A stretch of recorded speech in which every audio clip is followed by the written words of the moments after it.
where the community voices are amplified and where the national stories and conversations are taking place. I hope that you are well. I'm Portia, and today we are reflecting on a very wonderful and the biggest of conversations. We are looking into the Freedom Month. We are in a very special month of Freedom Day where we are actually captivating, and we are also reflecting on how far as South African we have come into our freedom. Today I'm joined by another amazing, I'm not going to say fabulous, but I'm joined by another amazing guest. I have a wonderful Honourable Speaker of the Legislature in KwaZulu-Natal, Nontembeko Boyce. Nontembeko, welcome, and thank you so much for granting us this time. Thank you. Molweni Kwesi Portia. Thank you for inviting us. Yes. It's really an honor. Especially when one is talking to a woman of your caliber. I am taken aback to days where the very first votes took place in 1994. And here we are, 31 years later. We are saying as South Africans, see happy. We are also reflecting on. But let's look into this, Nontembeko. When we in this month of Freedom Month, iziphi mhlambe izinto that we can say as South Africans we are proud of in the Freedom Month? Iziphi esithi lezi siyazigqaja ngazo? Thank you.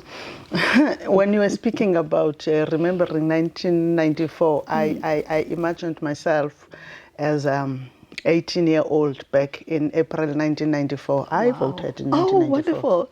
Yes, I voted in 1994 in the first elections. I also was one of the observers of parties. Oh, okay. Because I was a student activist back at that time. And I look how far we've come, yet how long we still have to go.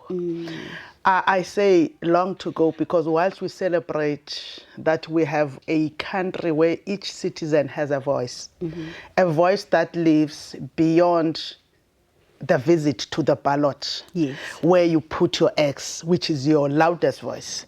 But democracies and freedom works differently. They must also work in terms of you having your voice heard on the daily through the delivery of services, through the change in a life. Right.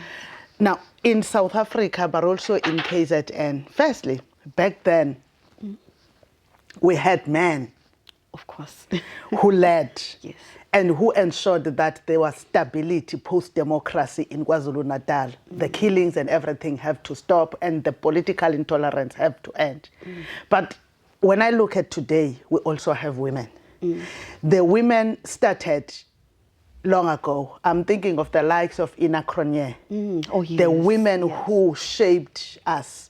But to take it further to how we even had the legislature presided by women, when Nontembeko Nkonyeni became the first woman to be a speaker in KwaZulu-Natal, and then Sis Lydia Johnson followed.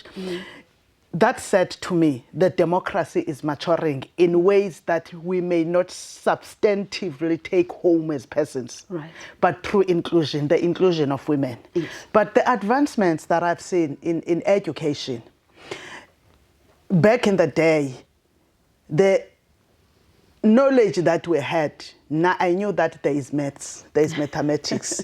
Now, learners know that there would be pure maths, there would be technical maths. Yes. And all of these, you are seeing them in the type of education that is being given. But of course, there are areas that would be concerning me. The issues that relate to the lack of employment, especially to women and young people. I think that it's a cause for concern for people who love democracy like you and I. Not only that, the high levels of crime, which include gender-based violence. I feel that that's not what we wanted when we want freedom. That's not the type of freedom that we want. We want security. Because I base what I expect of a freedom from the Freedom Charter. And it promised me security. It promised me education. But how also importantly, people continue to have an opportunity to voice their dissatisfaction at any part and to whoever powers might be. Right. To me, that is the basic essence of freedom. Wow. I wouldn't edit that for any reason. This is Nontembeko. And oh my gosh, I have Mamu Inia Kronia. I remember them. This was quite a time when I come. And this is Nontembeko, you took in the reins. I'm saying the reins as a loose word here. And here you are. I believe now it's the third term. You are in office. It's the second term in office. In the yes. first term, which is 2014, I was Deputy Chief Whip and later Chief Whip. Oh, yes. Now, 2019, I became Speaker. Of course, the entire term. I am a Speaker now, today and yesterday. I don't know tomorrow. Because this maturing freedom and democracy has also taught us to understand that what the Constitution wanted. We may not implement it explicitly, but the people will cause you. Yeah. For instance, we went to elections in 2024. The ANC lost KwaZulu-Natal. But when the ANC lost KwaZulu-Natal, it was a given that no one from the ANC therefore will be a speaker. But when the parties went there and exercised what is in the Constitution in terms of majority. So in a democracy, those are possibilities. Right. But if we had no democracy, then it was going to be a different story. It was going to be a different story. In fact, I come from a conference, as I told you earlier yesterday, which was called African Development Conference, which is held by African students in the University of Harvard. Okay. And South Africa and other countries south, be it Zambia, be it Botswana, where there has been change of power, including Senegal and others, were made a study point that this is a maturing of democracy, but it is also giving an amplified understanding of what is freedom. A freedom of choice exists beyond the ballot box. We are here now.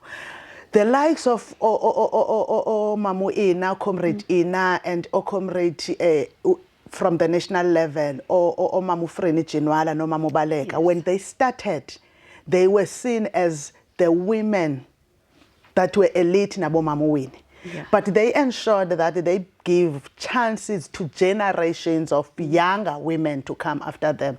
Now, come to KwaZulu-Natal. When I became Speaker, I was very old, you know, but I was still told that you are young, and I was counting my years. You were because young. I wasn't young. Were? I'm born in 1976. You still are young. So I'm 50 years old. When I became a speaker in 2019, I was told that you are the youngest speaker in South Africa. And I was not comfortable with that because I feel like the young people, the people below age 35, should be leading us in South Africa and elsewhere, because South Africa is having a high number of young persons. And most of those young people are women. Of course, yes. So I am advocating for young people. But also, the difference between us is that we have always known that you're either a woman or a man. But democracy gave us to understand indiscriminately people. Now, for as long as we continue to celebrate the binaries alone, I have a problem. Right. Because democracy should be about inclusion of minorities. Right. So it means that it must be young people, it must be women, it must be LGBTQIA, it must be us, old people, but importantly, persons with disabilities, intentionally. So when I speak about that, my only regret is that I am a speaker. I sit in the lawmaking institution of this province, but we haven't contributed substantively as a people on ensuring that the electoral laws in South Africa are amended to be truly inclusive. But I'm also sitting there understanding that we haven't managed to ensure tightened oversight to manage the borders of South Africa. Yeah. You know, when I was growing up, I had a teacher that taught me geography. He was not a South African, he was a great teacher. And he was brought in because at the time there was a lack of geography teachers there. Okay. So he came here because he had a special skill. Yeah. I would meet non-South Africans as doctors. They came because there was a special skill. But the underlying factor was that they came to assist us to build democracy, Right. strengthen democracy. But that should never be understood as if we wanted to dilute the South African element. Now, when we have porous borders, people who are not having any special skills would come in. They would come in as teachers, they would come in as doctors. But because we don't lack doctors now, it would affect a South African student who's qualified as a doctor. Yeah. So we have to have control. So those are some of the shames that I have in the issue of the electoral laws and the management of borders. But the other key one is the state of local government. You know, when we decided as the people of South Africa to have 3 spheres, we knew that the one that would be interacting with citizens on the daily is the local government. When you go to section 152 of the Constitution, that section of the Constitution has the ideals that we as the people wanted. It's called the object of local government, objects. So why did we want local government? We wanted to bring democracies to the people. Democracy is about service. Democracy is about development. Now, when people are not developed at that level, it means that this democracy that we pride ourselves in may not be viewed in the same way. People would say, there's no road. People would send me messages and say, Speaker, we haven't had water in a certain area for 5 days. I have a constituency that they would be telling me when I go back that we haven't had water here. Even the water trucks did not come around. So that affects democracy, because democracy should be a living voice where services are delivered. And also, leadership is kept accountable. For instance, Portia, Right. I want to ask you, because it's part of democracy, Right. who has a constituency office in the area you live? Do you even know which parties have constituency offices where you live? Nah. Yes. How many years? You know that constituency offices for members, those members should be servicing you, be it members of the legislature, be it members of parliament, where you live. If you know that, how frequently do they have these meetings? Do they come to the community? Now, the essence of Freedom Day in 2026, 50 years since the uprising of Soweto, where young people took to the street to say we want freedom, the meaning must be understood as the same. It's about deliver. It should be about service, development. So we can't have crime. Right. It's very important what you're saying, Speaker, and you just went to my next point, because there's a difference between the constituency office and the office of the local government, the local councillor's office, which the constituency office is directly linked to your offices in the legislature. Yes. I think that's a very important conversation, because honestly, I have no idea how many people can make that connection. And it's important because those offices are funded as part of democracy, are funded through taxpayers' money. So I can't have a constituency office and be serving a party that I came from. It's different. A constituency office acknowledges that the member comes from this party, but serves the entire community. When they go to parliament and legislatures, when we go there, we raise motions. Motions must be about things that we want to see happening in our constituencies generally. Motions should also, and the questions should also include matters about delivery in our constituencies. Not those that I sit alone and figure them out, but through having these mini parliamentaries in the community, which would be when we engage stakeholders as parliamentarians. So if we don't involve them in our constituencies, it means that we're distorting the freedom. We have made their voice to live only on the ballot. And what is left? You would wake up in your ward and you see that there's an uprising. You didn't know. Right. You reside there because we're not communicating with the people. That's a very, very clear message right there. And thank you for clarifying that, Speaker. Now, the strengthening of e-conversation or the communication between the local people or the citizens, let's use citizens in this instance, with directly to your office in the legislature. Now, how have you been able to do that? I know that we have Izimbizo and so many others. Yeah, Izimbizo are done by government. Right. On the executive side. Right. Tina is government on the parliamentary or legislative side. We don't have necessarily the muscle to go out there in that way. What we do is we have sectoral parliaments, sector parliaments.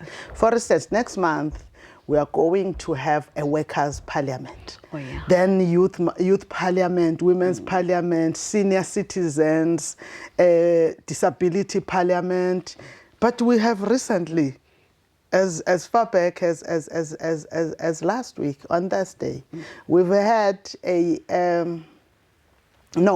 was on Friday. We have held the interfaith symposium. Yes. Which was held in King Etwayo. We will continue to have such platforms. Tomorrow we are going to what do you call Umkhanyakude district. Okay. Umkhanyakude district, we are going to Umhlabuya Lingana and to Big Five Hlabisa Bay to have what we call civic voter education. We do this going out to people to ensure that they are taught about the importance of having a voice. Because when people don't have a voice, we are missing the participatory part of a democracy. Right. That's how we ensure that we go out to people. But also the Speaker's office, through its social responsibility program, we target particularly schools. Okay. Where we want to protect our learners. We don't want learners to be fed political party allegiance, but we want them to be aware of democracy and the importance of the freedom of choice without coercion by adults. Okay. But to also be aware directly about all their rights. So we are doing that as part of reaching out and getting this. But then it's a different story when I'm in my constituency. When I go back to Reinkonyeni, which is my constituency, right. I meet with abefundisi base Reinkonyeni. I recently had, following the input that came, started to have a career expo in that area. Okay. The last one, we had it on the 10th of April, a big and important day in the community down there, where we have to have services that would necessarily be far from them brought to them, right. Particularly institutions of higher learning. They were the universities around KwaZulu-Natal were present so that they could apply. TVET colleges, because we wanted them to know that South Africa lacks skills. Yeah. And if we don't go to TVET colleges, that time when we see someone, you knew that, no, for me to be better educated, I must go to university. Yes. It's not there. Right. The economy needs skilled people. It needs artisans. So we brought people with that knowledge, but we also brought people like the Central Energy Fund, people who have access to funding opportunities, especially for those of merit and also coming from disadvantaged families. We brought all of those people. And I believe that that is how we should connect in our constituencies with the people. But beyond that, portfolio committees in the legislature. When we are there, you know which committees you sit in. So they take the process of budgeting. You know the budget that was tabled by the MEC late in March was also initially taken at the consultative level, especially between the month of December and January, to sectors across the province. We can't go with one committee to all districts, the 10 districts and the metro. But we ensure that at least out of the 15 committees, they had gone to all of them. Of course, there would be districts that would get 2 portfolio committees because we have a larger number of committees than we have districts. That is how we are involving people. But there's also a unit which is called petitions and public participation, whereby people write directly to the legislature. Okay. That's exercising the freedom that they have and petition us on certain aspects. Sometimes they would petition issues that relate to land. I want to make an example. The president was in Indwedwe a month or so ago, and also before that was in Umzimkhulu. In Indwedwe, it was to give title deeds as part of the restoration of justice in processes that were linked to the TRC. But in Umzimkhulu, it was on issues that have been raised by the people of Herigwala district. They have been petitioned the departments through us as legislature, but also through the parliament. So we get involved with people. But what is important is that we have a responsibility to follow up so that the responses come back. I like the point that you are making. Very, very important, public participation. It's very, the strengthening of democracy that comes thereof between these two, the public participation and the government. Now, Nontembeko, sometimes as citizens, or just voted just because they're there, then, we are done. The importance of Uguti as a citizen of KwaZulu-Natal, especially right now, knowing Uguti what to do next. How important is that? I believe that is a fundamental of democracy. Democracy needs to have a feedback to know that people are dissatisfied. But also, I am also, through education, learned that what sometimes people see as if they are not okay, protests. Yeah. It's an important element of democracy. As well. Because as you protest, you are raising your views. But beyond the people that you might have been negotiating with, you are saying to everyone, come on, we've closed this road because no one must pass here until we have water. Now, it's very important that there must be that element so that people are able to literally be part of the day-to-day governing of their country. But the other side, when it comes to us as people who have been asked to lead on behalf of the masses of South Africa and of KwaZulu-Natal, we have to be accountable. Kaloku Nontembeko akaziyelanga legislature. So makube khona lapha abuzwa khona ukuthi asikuthumanga lokhu. And through public participation, we get that opportunity. When we go to the stakeholder, for instance, we went to a disability parliament of 2016 in this province, resolved on establishment of set-asides in the province for businesses that belong to people with disabilities. All right. We worked on that. And we followed up. I want to say to you, a few weeks ago here in eThekwini, the Economic Development Department called me to say, look, Speaker, we have delivered. Now, why did that happen? Why did we keep continuously raising that with the departments? It's because the sector itself was following on us. Now, that is making us as leaders accountable. There is an allocation for women in business and for youth. Where do those come from? In KwaZulu-Natal, the allocation for women is coming as a result of a resolution of the Women's Parliament. All right. The youth were the first to receive. I am proud because I was still a member of the youth when we raised that. When a premier of the time that decided to have that fund was responding, he said to me, look, we are responding directly to this resolution of the Youth Parliament. The one for Women's Parliament is also a resolution. So there is feedback, we are kept accountable. So when I go and meet with the workers in the weeks to come, I must also be aware that there would be an opportunity to make me accountable on matters that relate to workers. Wow. I'm taken back to the youth days, you know. Yes. I'm taking back to the youth days, and I'm remembering some of those resolutions that took place back then. But let's move right along, because this gentleman is disturbing me with time.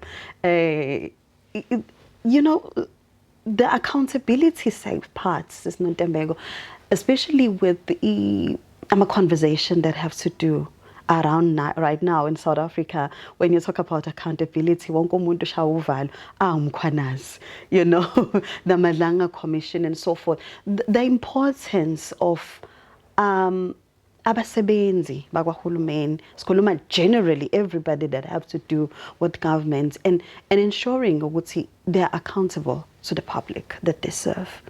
How important is that? I want to first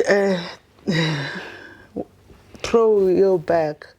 Can you imagine what is happening currently, having taken place in South Africa before 1994? Would it have taken place? Definitely never. There was never going to happen. Because those were not accountable to anyone. This democracy does not only rely on people outside there, it relies on accountability of all players, be it civil servants. The Provincial Commissioner of KwaZulu-Natal is a civil servant.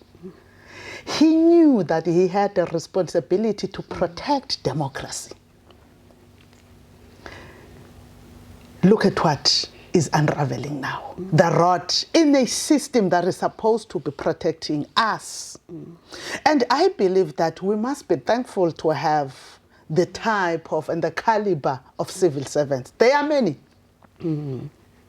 But I just wish they can all be courageous and do what they have to do. The democracy that we have will protect them.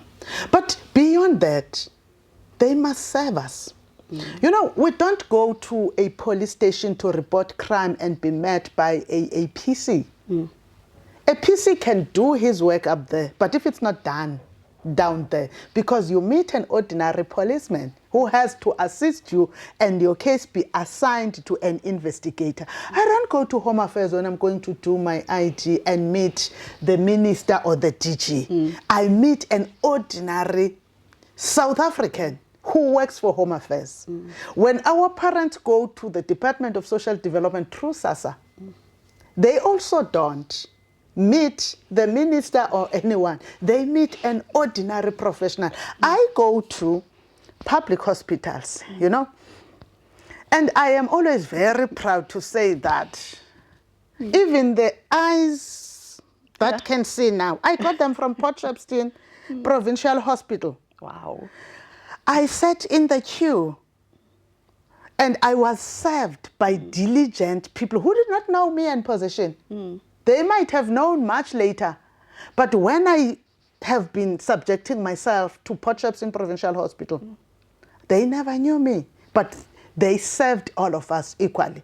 Now, we depend on civil servants who are conscientized that democracy does not live because I get what I want. It lives because we all get what we ought to get, not what I want. What we all ought to get, which is service. And the accountability must therefore go down to each and every South African. In other countries, you see clean streets. Right. In democracies, you see clean streets. When you see someone, you see a paper, someone passing picks up that paper. Yes. But those who are employed to do that, they are also working. So the citizens are also complementing the work that is done. So I'm saying that for us to strengthen democracy and the freedom to have meaning, we must all rise to the task that we are each given. You touched on this one when we started, the challenges that are still out there, and you mentioned them passionately. So the seriousness is Nontembeko that women still face, the issue of the gender-based violence. It's always comes back to a full circle, because whether uhlala emakhaya on the rural areas or in an urban area or in a peri-rural, but it still comes back to a full circle. I know that the legislature have been working on this, and so many other wonderful programs and campaigns came out. Are there particular ones that you'd like to highlight? No, I want to highlight especially those that have been by the Women's Caucus. The Women's Caucus also believed that abuse thrives when there is lack of knowledge. Okay, yeah. But also abuse thrives when there is dependency. When you depend on something, be it substance or be it someone who supports your lifestyle. They have started to work through the work of the Women's Caucus with one of our partners, which is DDP, to conscientize women, especially those who are leading, but also young children. Okay. The KwaZulu-Natal Legislature also through the Young Women's Symposium. We have a symposium that we couldn't hold over the past 2 years because of lack of fund. And where we have these conversations and empowerment by young women. Presenters become young women there. It's not you and me. No. But we bring close departments to account, Department of Justice and the South African Police. Okay. And the NDPP. Oh, okay. The public prosecutions. Now, we bring them so that they respond to some of the matters that relate to young women. But we also in that have a conversation about skilling and reskilling. You might find that you are sitting at home, you have a degree that is not being employed anywhere. And it should not be a shame for you to go to your nearest TVET college and get skills so that you become an artisan. Because when you're an artisan, you cannot wait for employment, you can also create employment. And I am happy to tell you that the Commonwealth Parliamentary Association on the global level, where we are also a member, as South Africa and also as KwaZulu-Natal, is going to sponsor us to have that symposium this year in the month of August. So it's all the platforms that we are doing. But of course, in the legislature, we've got the quality of life, a standing committee, which is dealing with issues of women, children, senior citizens, persons with disabilities and youth. It is also led by a chairperson that works closely with women. Then the third one is the Portfolio Committee on Social Development, which is also led by another young woman. So I've got this trio of women. They were not elected by me. The one who's leading the Women's Caucus, Honourable Malhopa. We have Honourable Masiko, who's leading Quality of Life, and Honourable Dlamini, who's leading the one that is responsible for social development portfolio committee. Then we have Honourable Nkwanyana, who leads public participation. They also have reached out directly to women, young women, old women, because in South Africa, we don't believe that when you're a pensioner, you've got no space and no role to play. Right. So we are doing those consultations with them, and we believe that we will continue doing them. We spoke about this briefly as well. What can we do to ensure that everyone is included in this freedom?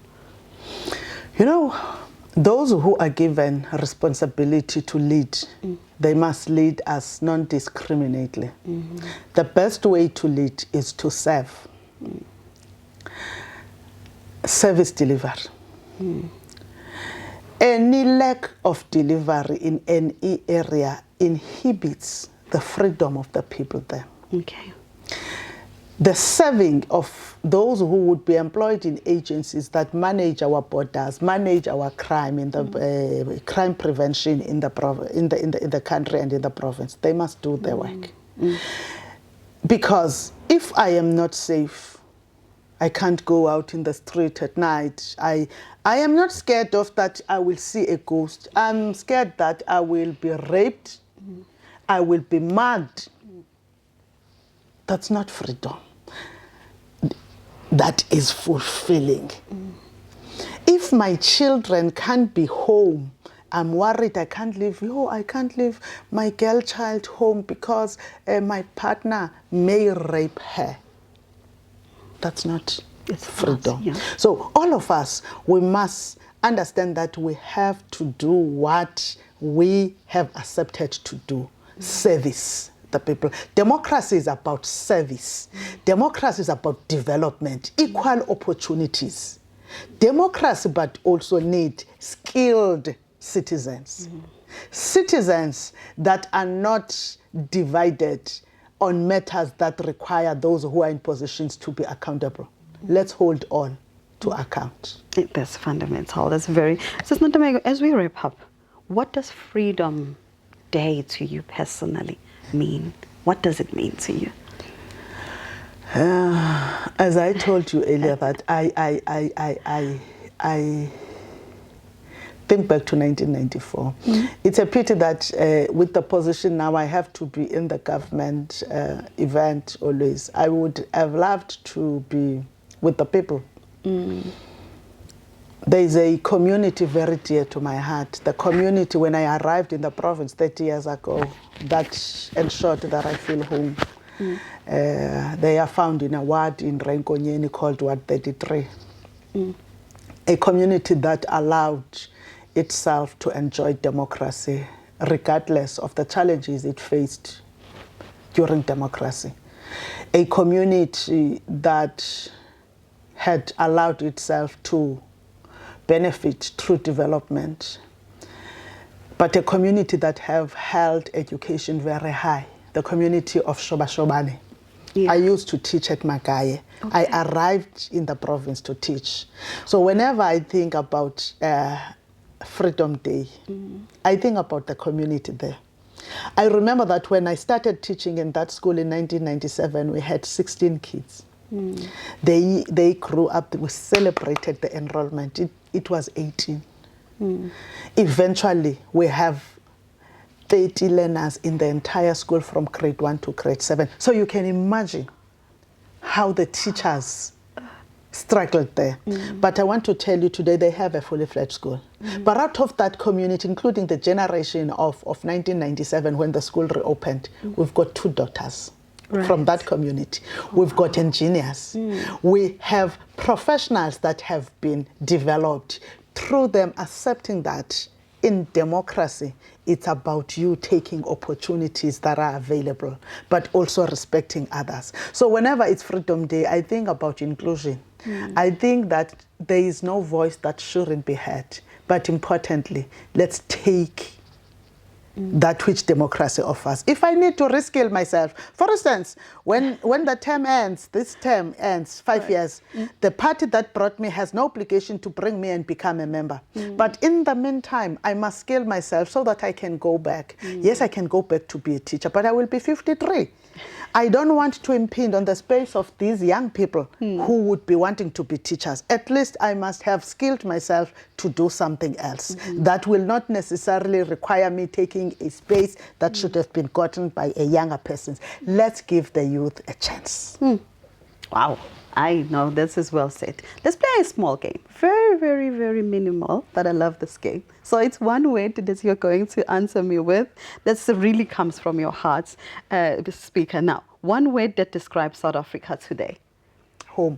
Right. And freedom in one word?